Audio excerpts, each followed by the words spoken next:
नमस्कार मित्रों, स्वागत है आपका ज्ञान गंगा आयुर्वेदा क्लासेस में। आज हम लोग एम्ब्रियोलॉजी की बात करेंगे। जैसा कि देख रहे हैं एम्ब्रियोलॉजी, ये एम्ब्रियोलॉजी शब्द दो शब्दों से मिलकर बना है। एक है एम्ब्रियो, एक है लॉजी। तो लॉजी का मीनिंग आप जानते हैं स्टडी, अध्ययन। अर्थात एम्ब्रियो क्या है, इसका अध्ययन देखना है। अर्थात एम्ब्रियो को अगर हम लोग डिफाइन करना हो, समझाना हो इन शॉर्ट फॉर्म में, तो हम लोग जानते हैं कि जैसे ही यूट्राइन कैविटी सर्विक्स से होते हुए स्पर्म एंट्री करता है और यहाँ पर जो होता है इस रीजन में फेलोपियन ट्यूब के पास में ओवरी होती है। ओवरी से कहीं ना कहीं ओवम रिलीज होता है। ओवम इधर की तरफ एंट्री करेगा और स्पर्म इधर से जाता है और इस जगह पे एम्पुलर रीजन में यहाँ पर फर्टिलाइजेशन होता है। फर्टिलाइजेशन के बाद हम इसको जाइगोट का नाम देते हैं, दैट इज कॉल्ड जाइगोट। अब ये जाइगोट जो है आगे की तरफ बढ़ता रहेगा, साथ ही साथ इसका क्लीवेज होता रहेगा। तो ये क्लीवेज होता रहेगा, साथ ही साथ ऐसा माना जाता है कि जाइगोट फॉर्मेशन के 1 सप्ताह या 7 दिन के अंदर यूट्राइन कैविटी के वाल में या मसल्स में ये इम्प्लांट हो जाता है। तो इम्प्लांट होने के बाद इसका फर्दर ग्रोथ होता है, तब इसको हम लोग एम्ब्रियो का नाम देते हैं। अब ये एम्ब्रियो तब तक कहा जाएगा जब तक कि इसका बर्थ न हो जाए, अर्थात जन्म से पहले तक के इसको जो डेवलपमेंट होता है माता के मदर के यूट्राइन कैविटी में, उसको हम लोग एम्ब्रियो का नाम देते हैं। और जन्म के बाद इसको हम लोग फीटस का नाम देते हैं। तो आइए देखते हैं हम लोग एम्ब्रियोलॉजी। तो कहीं ना कहीं डेवलपिंग एम्ब्रियो का जो स्टडी है उसके बारे में देखेंगे। तो देखेंगे पहले डिफिनीशंस की बात करते हैं, क्या है embryology. It is the science, तो कहीं ना कहीं एक विज्ञान है, साइंस है, that deals with the processes and regulations in the prenatal growth and development of an organism या individual in the female genital tract. Means कहने का मतलब ये है कि जो यह क्या है, साइंस है जिसमें विच डील्स विद, इसमें होता क्या है, प्रोसेसेस एंड रेगुलेशंस। प्रोसेसेस होती है, डिफरेंट स्टेजेस आते हैं और साथ ही साथ इसका रेगुलेशंस होता है। तो it is the science that deals with the processes and regulation in the prenatal growth. तो प्री नेटल ग्रोथ का मतलब समझ रहे हैं। तो नेटल का मतलब होता है बर्थ, बर्थ से पहले का जो ग्रोथ है उसको बोलते हैं प्री नेटल ग्रोथ, क्योंकि जन्म के बाद भी ग्रोथ होता है। तो कह रहा है it is the science that deal with the processes and regulations of in the prenatal growth and development, तो growth and development of an organism या individual in the female genital tract. अगर बात करें female genital tract की, तो ये है एक तरह से यूट्राइन कैविटी वाला पार्ट जो है ये फीमेल जेनिटल ट्रैक्ट है। और इसका जन्म जो होता है कहीं ना कहीं आफ्टर जो पूरा कंप्लीट हो जाएगा एम्ब्रियो, तो इसी रास्ते के थ्रू बाहर आता है। तो ये है female genital tract, uterine cavity के अंदर डेवलपमेंट होना और डेवलप होने के बाद इसकी डिलीवरी इसी सर्विक्स और इसी वजाइना के थ्रू बाहर निकलता है। तो देखते हैं एक एक करके इसको डिफाइन करते हैं। तो यहाँ हम लोगों ने डिफाइन कर दिया, अगर परिभाषित कर दिया कि एम्ब्रियोलॉजी क्या है। Embryology is the science that deals with the processes and regulations in the prenatal growth and development of an organism और individual in female genital tract. तो ये पूरा याद करना पड़ेगा, तो समझ गए होंगे। उसके बाद देखेंगे, अब देखते हैं कि इसकी शुरुआत कहाँ से होती है। मीन्स जो एम्ब्रियोलॉजी की बात करते हैं, एम्ब्रियो की स्टार्टिंग कहाँ से हो रही है। It begins with the fusion of male and female gamete. Means जब हम लोग बात कर रहे हैं कि जब एम्पुलर रीजन में इसका जो फ्यूज़न होता है, तो इसको हम लोग कहते हैं कि मेल और मेल गैमिट इधर से जाएगा, फीमेल गैमिट इधर से आएगा, अर्थात ओवम, ये फर्टिलाइजेशन होगा। तो कह रहा है कि it begins with the fusion of male and female gametes that is called fertilisation in the Fallopian tube up to the birth as a neonate. तो जब तक बर्थ नहीं हो जाता है तब तक इसको हम लोग एम्ब्रियो की संज्ञा देंगे, इसको एम्ब्रियो कहेंगे। अर्थात इसको कह रहा है ना, बर्थ के बाद नियोनेट की संज्ञा दी जाती है। तो इस तरह से देखेंगे। और प्रीनेटल डेवलपमेंट, उसके बाद देखेंगे prenatal development involves repeated divisions of most of the cells in the body resulting in the growth in size, complexity, structural and functional differentiation of body। तो यहाँ ये कह रहा है कि जिस तरह से जैसे ही जाइगोट का फॉर्मेशन हो जाएगा, जाइगोट के फॉर्मेशन होने के बाद इसमें जो ग्रोथ होते हैं structural involve repeated divisions of most of the cells. तो यहाँ पर जो जाइगोट का फॉर्मेशन हो रहा है 2 सेल है, एक सेल ओवम का रहेगा, एक सेल स्पर्म का रहेगा, 2 सेल स्टेज होता है।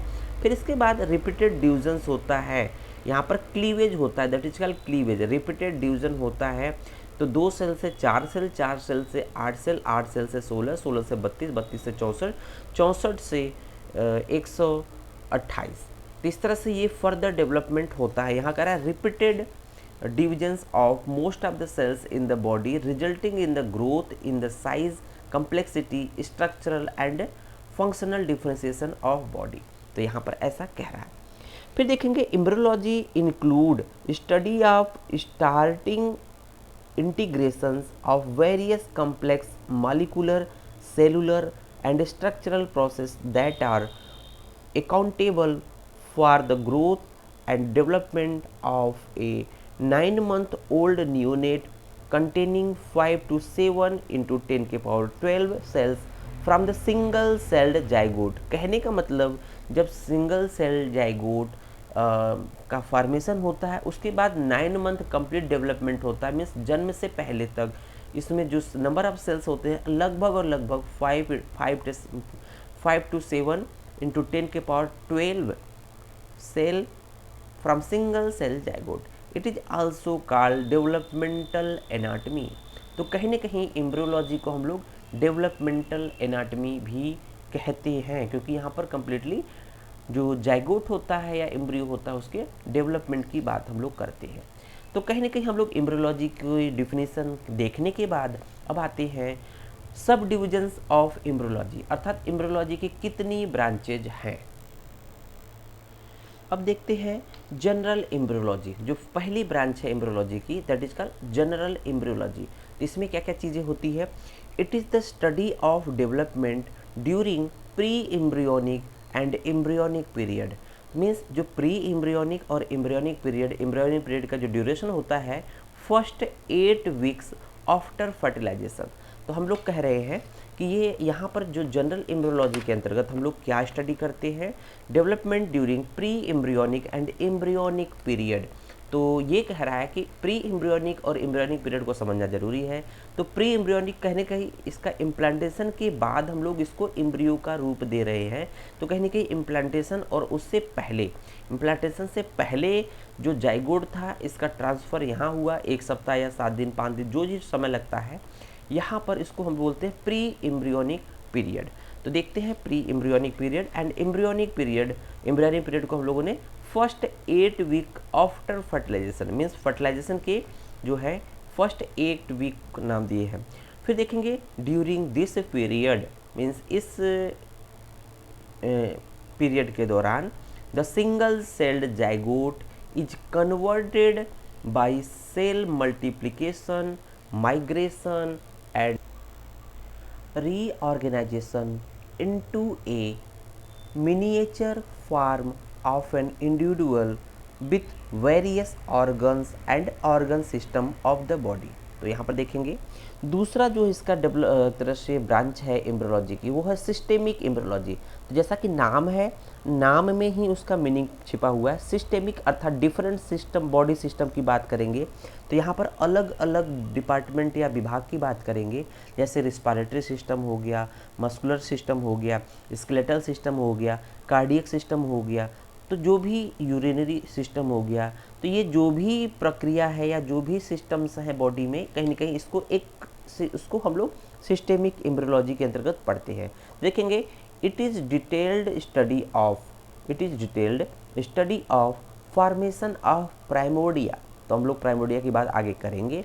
Detailed study of formation of primordia and their structural and early functional organization into various organ and systems of the body।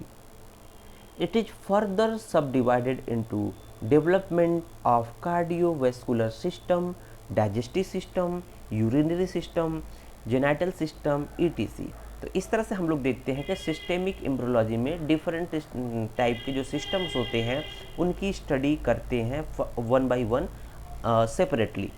फिर देखेंगे थर्ड नंबर की जो ब्रांच है एम्ब्रियोलॉजी की, उसको देखेंगे कंपैरेटिव एम्ब्रियोलॉजी। जैसा कि नाम है कंपैरेटिव, इसका मतलब यहाँ पर ह्यूमन के साथ साथ अन्य जो एनिमल्स होते हैं, अदर एनिमल्स होते हैं, उनके एम्ब्रियो को एक दूसरे के साथ कंपेयर किया जाता है और देखा जाता है कि इनमें दोनों में क्या क्या चेंजेज हैं।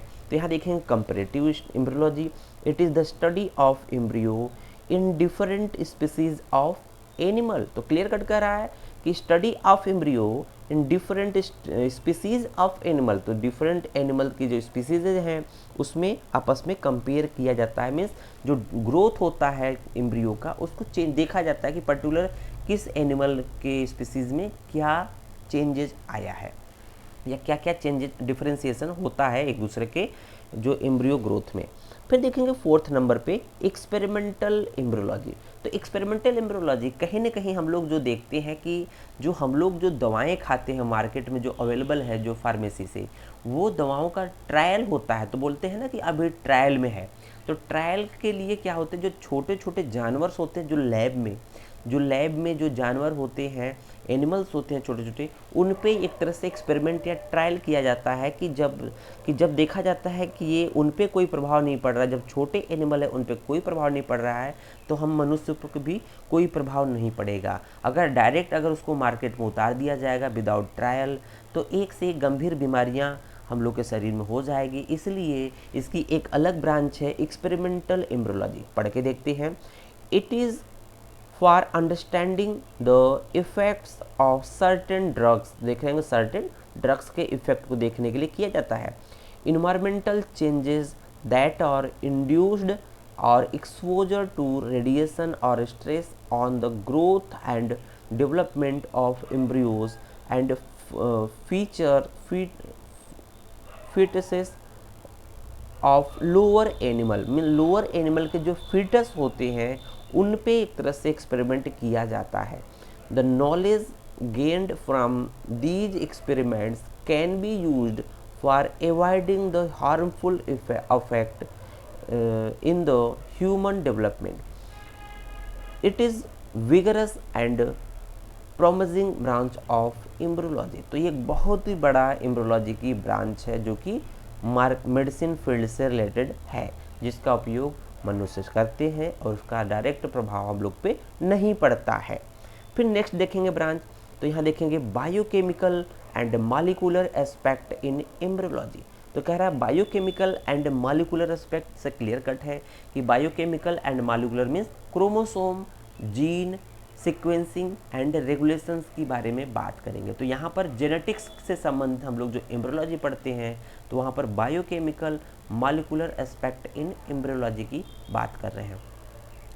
फिर देखेंगे नेक्स्ट क्या है, टेरेटोलॉजी। टेरेटोलॉजी जो टर्म है वेरी वेरी इंपॉर्टेंट है। तो टेरेटोलॉजी का मीनिंग क्या होता है कि जैसे देखते हैं कि हम लोग कोई छोटा बच्चा होता है उसमें जन्म से ही कुछ बीमारियां अंदर आ जाती है, उसके शरीर में प्रवेश कर जाती है। तो कहते हैं ना कि जन्मजात बीमारियों को हम लोग किसके अंतर्गत पढ़ते हैं, टेरेटोलॉजी के अंतर्गत पढ़ते हैं।